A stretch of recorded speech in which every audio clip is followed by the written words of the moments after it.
Fala galera, beleza? Morodiero na área. Vamos falar um pouquinho de semana, né? Vamos falar um pouquinho de o que esperar pra essa semana. Já deixa o like aí, já se inscreve. Deixa eu tirar as cadeiras de trás de mim aqui, peraí. Tô brigando com cadeiras aqui, tá? Porque minha coluna e cadeiras brigam há anos e a briga continua. Enfim, tá?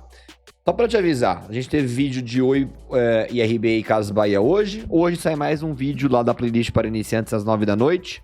Vão sair um vídeo por dia até dia 29 de dezembro, tá? Passa lá e deixa o like aqui também. Se inscreva no canal, comenta aí suas expectativas pra semana. Gostei que vocês comentaram bastante lá no vídeo da Oi IRB e Casas Bahia. Quero que vocês comentem sempre aqui, tá? Não esqueça de virar membro do canal, a Aposta Cripto tá decolando de novo, e não só ela, outras criptos que eu falei lá também, tá bom?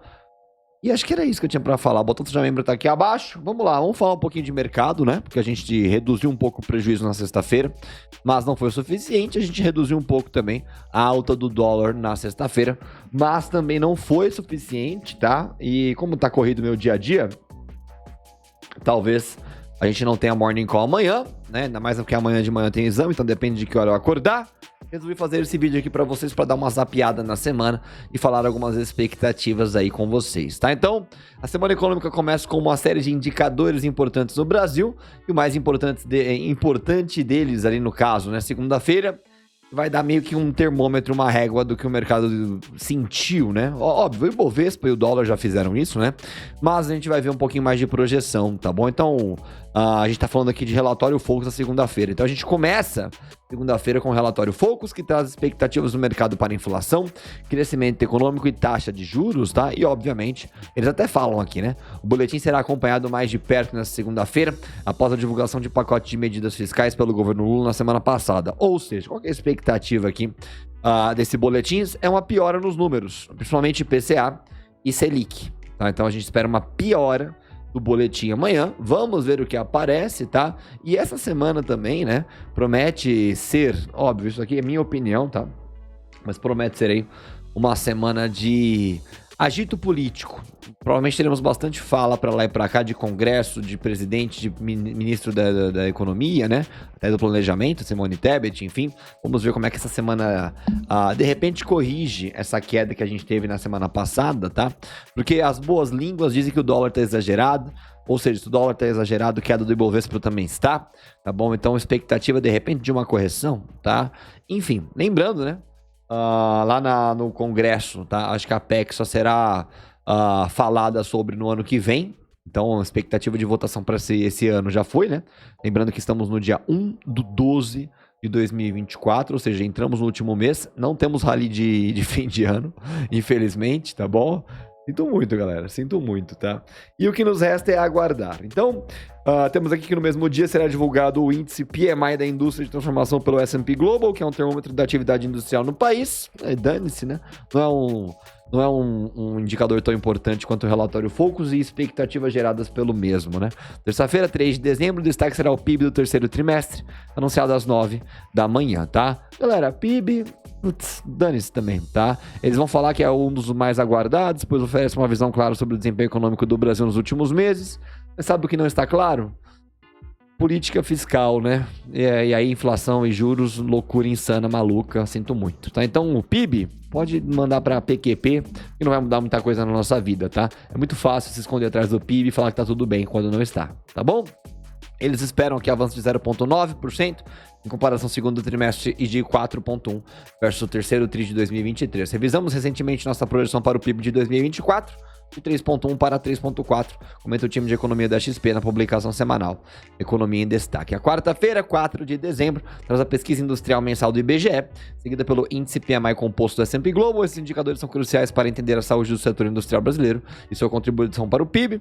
E aí nós temos aqui um pouquinho de Estados Unidos também, tá? Na semana o mercado financeiro estará atento à divulgação de importantes indicadores do mercado de trabalho nos Estados Unidos. Eles vão falar aqui do JOLTS, né? Relatório aí de trabalho, relatório ADP também, e o próprio payroll, né? Na semana fica óbvio o payroll mais importante, né? E vem lá na sexta-feira, primeira sexta-feira de todo mês, tá? O JOLTS, que fornece dados sobre vagas de emprego e taxas de rotatividade, é aguardado como primeiro dos indicadores do mercado de trabalho da semana. Depois tem o ADP, que por sua vez oferece uma prévia da criação de empregos no setor, sendo um indicador antecipado do payroll, porque o mercado é ansioso e sensível, né? E aí vem o payroll, aquele caminhão desgovernado, né? Será divulgado na sexta-feira e é um dos dados mais aguardados, pois revela o número de empregos criados, a taxa de desemprego e o crescimento dos salários, influenciando diretamente as expectativas sobre a política monetária do Fed, tá? Além disso, será divulgado o livro bege, na quarta-feira às 4 da tarde. O documento oferece uma análise detalhada sobre as condições econômicas em cada distrito do Fed, tá? Mas assim, mais importante pra gente aqui, fica até irônico, né? Relatório Focus na segunda-feira, amanhã, 8h25, inclusive, tá? Antes da abertura do mini índice. E payroll na sexta-feira, tá bom? Inclusive, de repente, né? Cadê a bendita da sexta-feira aqui? Ah, é aqui, ó, 10h30, né? Inclusive, esse payroll na sexta-feira pode até dar uma salvada na semana, a depender do que apareça, né? Até sexta-feira o mercado já meio que esqueceu semana passada, eu diria, né? Ou o que aconteceu durante essa semana. E, de repente, sexta-feira traz um pouco de volatilidade positiva pro nosso mercado, tá? Um pouquinho para Bitcoin aqui, né? A gente teve uma correção meio chata, mas já voltamos para a região dos $97 mil, tá? E estamos olhando aí para o rompimento dos $100 mil.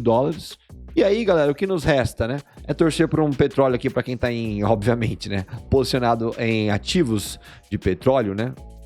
Peraí, deixa eu jogar aqui no gráfico semanal. Para quem tá em ativos de petróleo, né? Torcer pro Brent dar uma subidinha. Tá? A gente também tem minério de ferro, né? A gente não acompanha tanto aqui no canal. Nós temos um minério de ferro. Se ele atualizar, a gente vai. Peraí.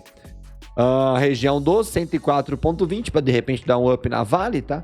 E torcer aí pro mercadinho voltar a respirar um pouco aí e que passe um pouco esse temor de um corte de gastos que não traz corte de gastos. Eu acabei não abordando o tema de corte de gastos aqui no canal, vamos dizer, na íntegra, tá?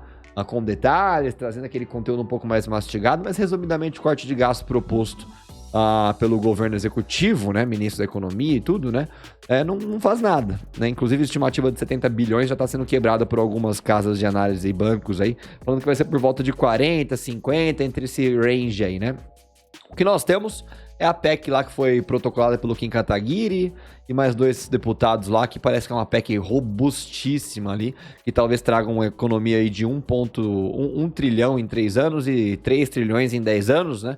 Daí seria uma baita reforma no mercado e aparentemente foi bem quista pelo Congresso, e o que vier aí no ano que vem, né, a ser votado aí como recomposição fiscal, vamos dizer assim, vai usar isso como base. Então, tá ruim, tá bem ruim. Foi uma surpresa bem negativa, corte de gastos do nosso querido executivo, nosso governo Lula, tá?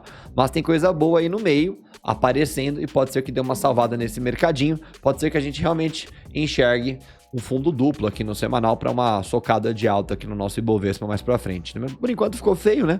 A ideia aqui era um fundo ascendente na região dos 130 mil, então ficou um pouco feio para voltar para o alto, né? Semana passada também deixou uma semana emblemática, 2,68 de queda, bem agressiva, 25,85 bi de volume na sexta, galera. Muito agressivo mesmo, tá? E o dólar, não preciso nem falar, né? Dólar futuro aqui no caso, né? Horrível, péssimo, feio, grotesco. É o que tem para hoje. Então vamos observando aí o macro, obviamente o macro tomando essa paulada abre um pouco de oportunidade para vocês, e a gente já falou um pouquinho de ação, tanto aqui no canal aberto, quanto lá na área de membros no dia de hoje. Vejam o vídeo de membros, se você não virou membro ainda, tá dormindo no ponto, se você já foi membro, volte a ser membro, bastante conteúdo exclusivo para vocês, tem coisa boa vindo por aí, já comecei a lançar a playlist para iniciantes, daqui a pouco sai mais um episódio, são 30 episódios, passa lá, deixa o like aqui, tamo junto. Boa noite. Vamos ver aí relatório Focus amanhã, todo mundo ansioso.